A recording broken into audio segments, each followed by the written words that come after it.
तो यार एक हफ्ता पूरा हो गया, काफी लोगों ने पुष्पा 2 देख ली होगी और अब बिल्कुल सही वक्त है फिल्म के पार्ट 3 के बारे में बात करने के लिए। पुष्पा 3 द रैम्पेज ये टाइटल फिल्म के क्लाइमेक्स में अनाउंस तो कर दिया, पर क्यों पार्ट 3 बनाने की जरूरत क्यों पड़ेगी? आसान सा सवाल, आसान सा जवाब दूंगी। और ये बात शायद आपको किसी ने ना बताई हो, लेकिन उड़ती उड़ती खबर आ रही है पुष्पा फ्रेंचाइज में अक्षय कुमार की भी एंट्री होगी। कैसे, आगे बताती हूँ।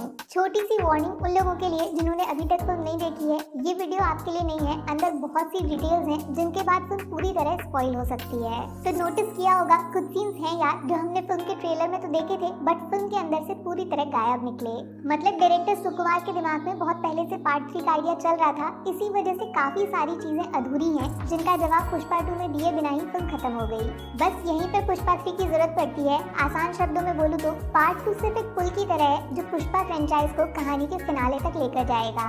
वापस चलते हैं पुष्पा 1 के स्टार्टिंग सीन में, एक जापानी शादी जिसमें लाल गिटार दिखता है और नरेटर बोलता है ये इस कहानी की शुरुआत नहीं क्लाइमैक्स है। और उसी जापान से पुष्पा 2 की शुरुआत होती है जहाँ पे पुष्पा को गोली लगती है और वो पानी में गिर जाता है। वैसे जिन लोगों को लग रहा है पुष्पा मर गया, तो ये फिल्म के ट्रेलर में एक सीन था जिसमें पुष्पा पानी से वापस बाहर निकलता है। ये फिल्म में नहीं डाला, बट पता चल गया पुष्पा डूबेगा नहीं साला।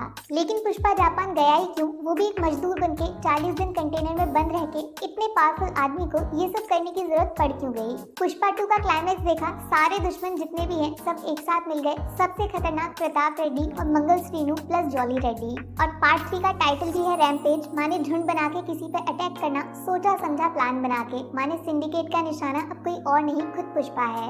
ये पुराने सिंडिकेट का मालिक कोई और नहीं प्रताप रेड्डी है, जिसके भतीजे को मारने का मतलब पुष्पा का सिंडिकेट से बाहर हटना। ये वार्निंग खुद नए सीएम ने दी थी। मतलब अब अगर पुष्पा को जिंदा रहना है तो पुराने सिंडिकेट से भी बड़ा बिजनेस खड़ा करना पड़ेगा और पॉलिटिक्स में प्रताप रेड्डी को फेल करना पड़ेगा। पुष्पा हिस्ट्री की सबसे बड़ी डील करने के लिए इस बार सीधा जापान जाता है, जो लाल चंदन की फाइनल मंजिल होती है जहाँ लाल गिटार शादी में गिफ्ट करते हैं। इस डील से पुष्पा को जो पैसा मिलेगा उससे एक नया सिंडिकेट खड़ा होगा और प्रताप रेड्डी की पार्टी भी दिल्ली में इलेक्शन हार के पावर से बाहर हो जाएगी। बट पुष्पा 2 की शुरुआत में पॉकेट से ये आधा फटा हुआ नोट दिखता है जो एक्चुअली में उस डील का हिस्सा है जो पुष्पा ने जापानीज डीलर के साथ की थी। इस नोट का आधा होना मतलब डील कभी पूरी नहीं हो पाई और शायद उससे पहले ही पुष्पा पे पुराने सिंडिकेट ने अटैक कर दिया। अब कमाल की बात देखो, वेयर इज पुष्पा वाला वीडियो जो 2023 में रिलीज कर दिया था, वो एक्चुअली पुष्पा 3 के टीजर जैसा है। बताया था उसमें पुष्पा को तिरुपति की जेल में अरेस्ट करके रखा गया था, जहाँ से उसने भागने की कोशिश की, जिसमें उस पर 8 गोलियां चलाई गई। ये गोलियां पता है कौन चलाएगा? सिर्फ एक आदमी में हिम्मत है पुष्पा की आंखों में झांककर उस पर निशाना लगाने की, पुलिस ऑफिसर गोविंद। जान जाती तो फिर भी चल जाता, लेकिन सबसे बड़ा अटैक किया गया पुष्पा की इज्जत पे। नहीं समझे? आपको क्या लगता है पुष्पा 3 में सबसे इम्पोर्टेंट रोल किसका होगा? Allu Arjun the brand? जी बिल्कुल नहीं। Bhanwar Singh Shekhawat the villain? फिर से गलत। अरे श्रीवल्ली के पेट में जो पुष्पा का बेटा है वही तो होगा असली हीरो। ना यार, फिर से गलत। पुष्पा 3 का असली लीड कैरेक्टर ये रेडियो होने वाला है। याद आया, दम है तो पकड़ के दिखा शेखावत, पकड़ लिया तो छोड़ दूंगा मैं सिंडिकेट, करूंगा मजदूरी कमाऊंगा दिहाड़ी, खुद पुष्पा की आवाज में रिकॉर्ड हुआ। अब पुष्पा 2 का जो लास्ट सीन है जहाँ पे एक आदमी बम ब्लास्ट करता है, वो आदमी कौन है थोड़ा देर में बताऊंगी, बट ये रेडियो उस सीन में कैसे आया? शेखावत सर लकड़ियों के साथ खुद को आग लगा लेते हैं, बट चालाकी से ये साबित कर देते हैं कि आग में जलने वाली लकड़ी लाल चंदन है। मरा हुआ आदमी झूठ क्यों बोलेगा? इसीलिए जब पुष्पा जापान के डीलर से डील करके माल पहुंचाने की तैयारी करता है, सेम उसी टाइम पुराने सिंडिकेट वाले टीवी पे न्यूज चला देंगे माल तो जल गया।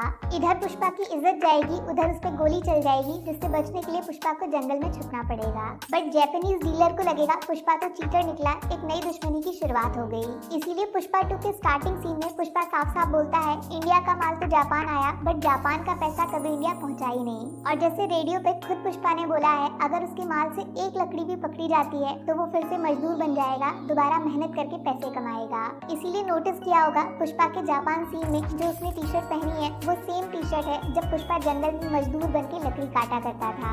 माने पुष्पा अपनी बात से पलटा नहीं है, वो साबित करना चाहता है कि माल सही सलामत है। शायद इसीलिए खुद कंटेनर में 40 दिन बंद होके असली लाल चंदन की लकड़ी जापान लेकर गया है। हाँ, तो अब सबसे बड़ा सवाल जो हर किसी के दिमाग में घूम रहा है, क्लाइमैक्स में बॉम्ब का बटन दबाने वाला ये बंदा कौन है? फूलों का का गुलदस्ता हम सबने देखा, अजीब से डिजाइन वाला स्कल मास्क पे भी सबका ध्यान गया, लेकिन जो चीज इग्नोर कर दी वो है ये जला हुआ रेडियो। 99% लोग सोच रहे हैं ये भंवर सिंह शेखावत है जो उस आग में जिंदा बच गया और अब पुष्पा की जान लेकर अपना बदला पूरा करना चाहता है। वैसे बात में दम है, क्योंकि ट्रेलर में कुछ सीन्स भंवर सिंह शेखावत के ऐसे भी हैं जो फिल्म से गायब थे, माने पार्ट 3 में वो दिखाए जा सकते हैं। बट ध्यान से देखोगे ना तो इस बंदे के सर पे छोटे छोटे बाल दिख रहे हैं, माने भंवर सिंह शेखावत वाला ऑप्शन तो टोटली गलत हो जाएगा। तो फिर इसका हाथ जला कैसे? पॉसिबल है ये किसी तरह भंवर सिंह शेखावत से रिलेटेड है और शायद उस आग में जलते वक्त इसने उसे बचाने की कोशिश भी की होगी और वहीं से ये रेडियो खुद भंवर सिंह शेखावत ने इस बंदे को दिया है जो शायद इस वक्त हॉस्पिटल में जिंदा भी हो सकता है,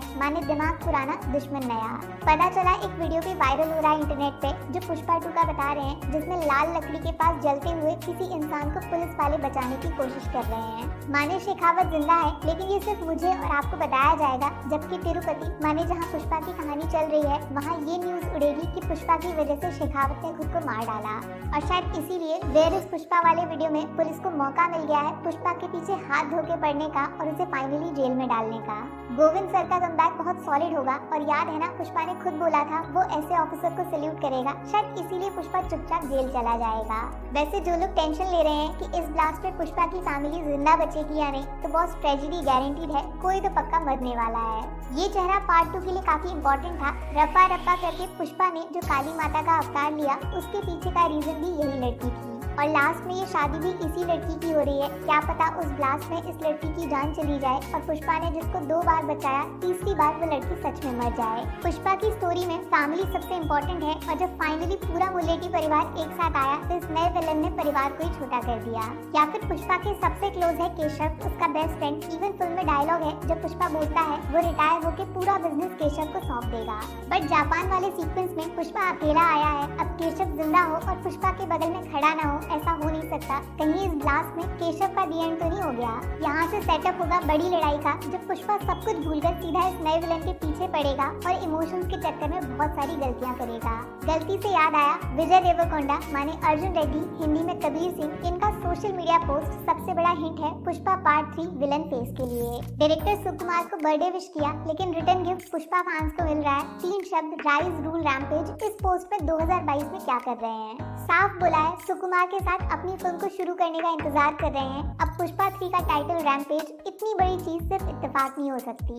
डेफिनेटली पुष्पा 3 में अल्लू अर्जुन वर्सेस विजय देवरकोंडा देखने को मिलेगा, इस बात में कोई डाउट नहीं है, जिसमें भंवर सिंह शेखावत का कैमियो भी हो सकता है। बट इस सब में अक्षय कुमार कहाँ से आ गए? मैंने बोला था आपसे बहुत टाइम पहले से न्यूज घूम रही है कि पुष्पा में रणवीर या अक्षय को स्पेशल रोल के लिए अप्रोच किया गया है। पार्ट 2 में तो ऐसा कुछ हुआ नहीं, लेकिन पार्ट 3 में ये लास्ट सीन देखकर इतना तो समझ आ गया जो होना है वो इसी फिल्म में होगा, माने पुष्पा 3 इस फ्रेंचाइज की लास्ट फिल्म होगी। वैसे फिल्म के ट्रेलर में एक बड़ा मजेदार सीन है जिसमें इंडिया के किसी पोर्ट पे बड़ी सी गाड़ी आके पलट जाती है, जिसकी नंबर प्लेट पे मुंबई का नंबर दिख रहा है। अब ये सीन पुष्पा 2 में कहीं भी नहीं दिखाया गया, माने ये भी फिल्म के 3rd पार्ट का हिस्सा होने वाला है जो पुष्पा की कहानी नॉर्थ इंडिया से जोड़ने वाला है। क्या हो अगर पुष्पा 3 की शुरुआत इसी सीन के साथ हो जाए और कार के अंदर से खुद अक्षय कुमार बाहर निकल के आ जाएं। देखो पुष्पा 2 जिस तरीके से रिकॉर्ड्स बना रही है, इंडिया की सबसे बड़ी फिल्म बन गई है। मुझे नहीं लगता कोई भी एक्टर इसके पार्ट 3 का हिस्सा बनने का चांस मिस करेगा। और अगर पुष्पा 3 के लेवल को पुष्पा 2 से बड़ा बनाना है तो अल्लू अर्जुन का ब्रांड फायर है, लेकिन सच में वाइल्ड फायर बनाने के लिए इस लेवल के एक्टर की जरूरत पड़ेगी।